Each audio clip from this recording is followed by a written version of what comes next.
오늘 본문 말씀은 누가복음 2장 1절 말씀부터 14절 말씀입니다. 누가복음 2장 1절 말씀부터 14절 말씀 함께 읽겠습니다. 그때 가이사 아구스도가 영을 내려 천하로 다 호적하라 하였으니 이 호적은 구레뇨가 수리아 총독이 되었을 때에 처음 한 것이라. 모든 사람이 호적하러 각각 고향으로 돌아가며 요셉도 다윗의 집 족속이므로 갈릴리 나사렛 동네에서 유대를 향하여 베들레헴이라 하는 다윗의 동네로 그 약혼한 마리아와 함께 호적하러 올라가니 마리아가 이미 잉태하였더라. 거기 있을 그때 해산할 날이 차서 첫 아들을 낳아 강보로 싸서 구유에 누였으니 이는 여관에 있을 곳이 없음이러라. 그 지역의 목자들이 밤에 밖에서 자기 양떼를 지키더니 주의 사자가 곁에 서고 주의 영광이 그들을 두루 비추며 크게 무서워하는지라. 천사가 이르되 무서워하지 말라. 보라, 내가 온 백성에게 미칠 큰 기쁨의 좋은 소식을 너희에게 전하노라. 오늘 다윗의 동네에 너희를 위하여 구주가 나셨으니 곧 그리스도 주시니라. 너희가 가서 강보에 쌓여 구유에 누워있는 아기를 보리니 이것이 너희에게 표적이니라 하더니 호련히 수많은 천군이 그 천사들과 함께 하나님을 찬송하여 이르되 지극히 높은 곳에서는 하나님께 영광이요 땅에서는 하나님이 기뻐하신 사람들 중에 평화로다 하니라. 아멘. 오늘 예수님께서 세상에 오신 날을 기념하는 성탄절입니다.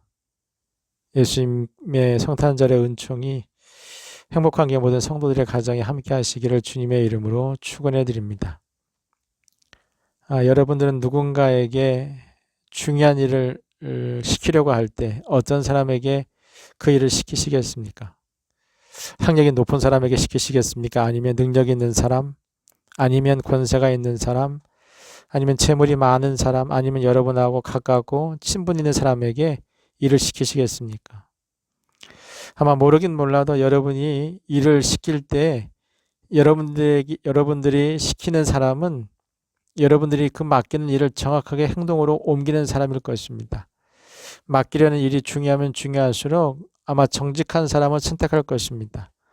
설령 그 사람에게 좀 재물이 부족하고 학력이 좀 낮고 가진 것이 없고 능력이 부족하고 권세가 없어도 그런 것하고 전혀 상관없이 정직하게 일을 행할 사람을 선택할 것입니다. 왜냐? 그래야 일을 이루어진다는 것을 알고 있기 때문에 그렇습니다.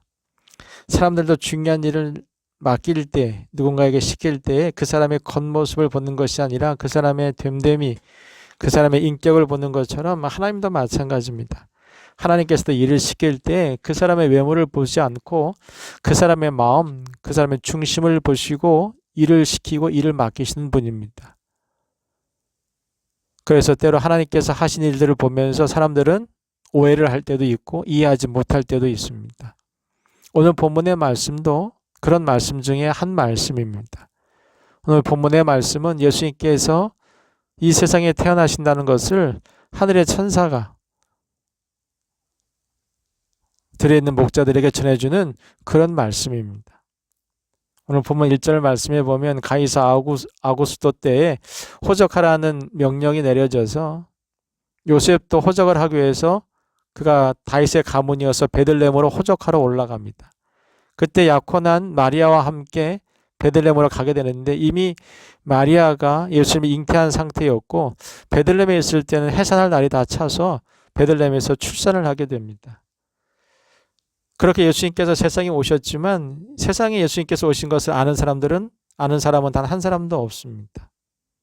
그런데 그 사실을 하늘의 천사가 들에서 양을 치는 목자들에게 알려준 것입니다. 이 세상에 메시아가 태어났다, 구주가 태어났다는 이 엄청난 사실을 천사들이 목자들을 찾아와서 알려준 것입니다. 오늘 본문 10절, 12절 말씀을 보면 보라, 내가 온 백성에게 미칠 큰 기쁨의 좋은 소식을 너에게 전하노라. 오늘 다윗의 동네에 너희를 위하여 구주가 나셨으니 곧 그리스도 주시다라고 말하고 있습니다.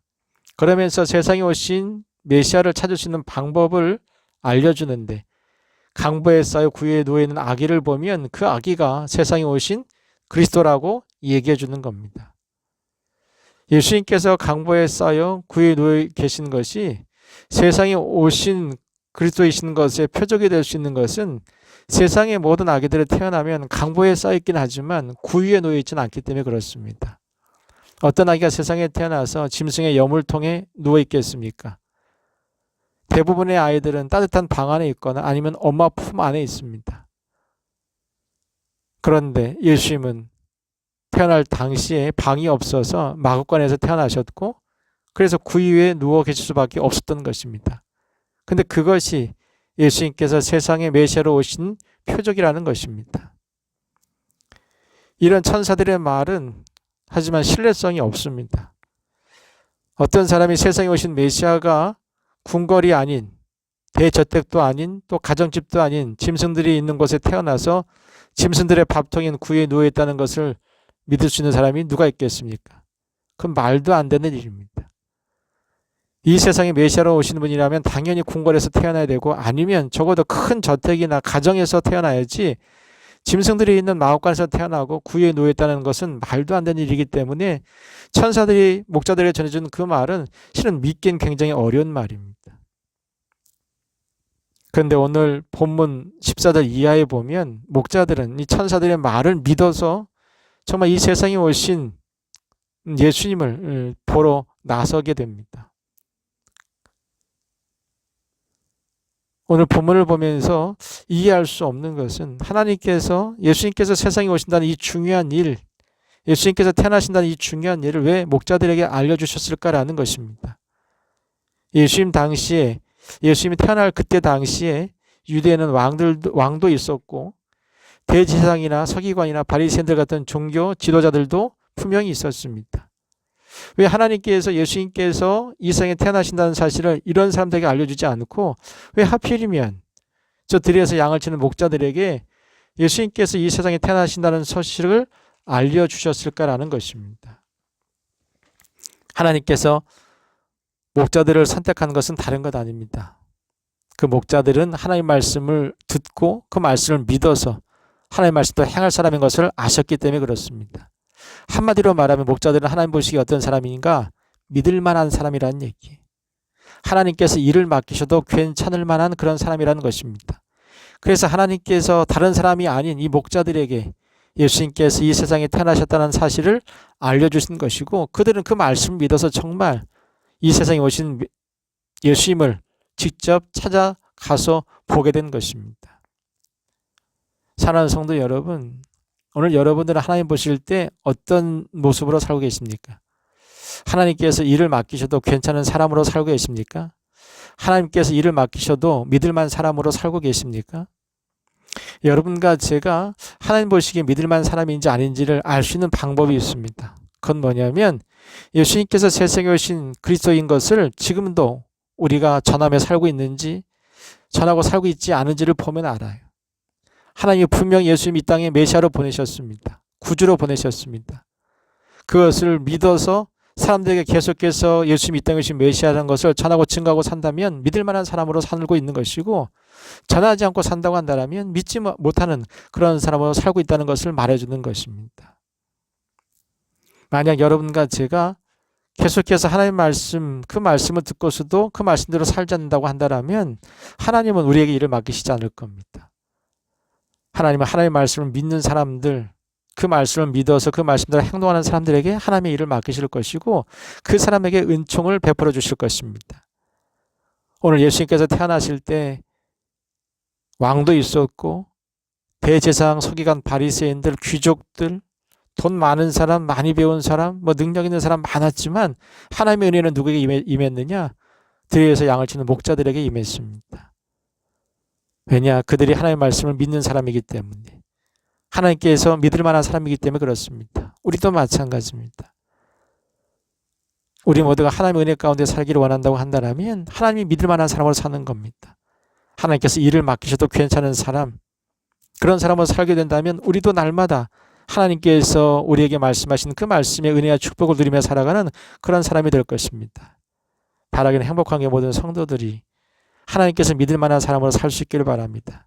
그래서 하나님께서 일을 맡기고 그 하나님께서 맡기신 일을 온전히 이루고 그래서 그 일 속에서 하나님의 은혜와 은총을 경험하고 하나님을 찬송하고 예배하는 그런 하나님의 사람들, 행복한 게 모든 성도들이 그런 복된 하나님의 사람으로 살아갈 수 있기를 주님의 이름으로 축원해 드립니다. 기도하겠습니다. 거룩하신 하나님 아버지 감사합니다.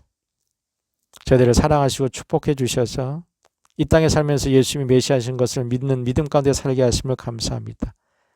그런데 그런 믿음이 우리 안에만 머물러 있지 않고 주님께서 말씀하시는 것처럼 땅끝까지 주님 오실 때까지 예수님 이 땅에 오신 메시아이신 것을 전하며 증가하며 살아가는 행복한 게 모든 성도들 되게 도와주시옵소서.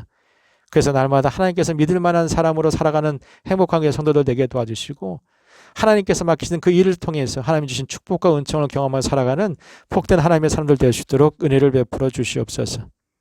특별히 아버지 하나님, 지금도 예수님 이 땅에 오신 메시아인 것을 믿지 못하는 가족들에게 예수님 이 땅에 오신 메시아이신 것을 전하고 증거하며 살게 도와주셔서 우리뿐만 아니라 우리 가족들도 예수를 믿는 아버지 하나님 은혜 가운데 살아갈 수 있도록 축복하여 주시옵소서.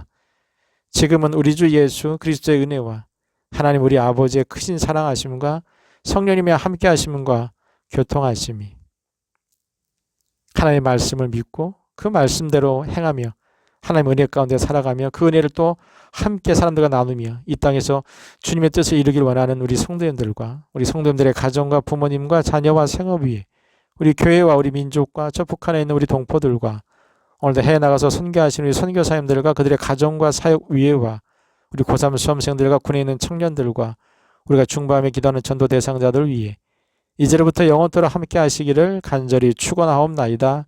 아멘.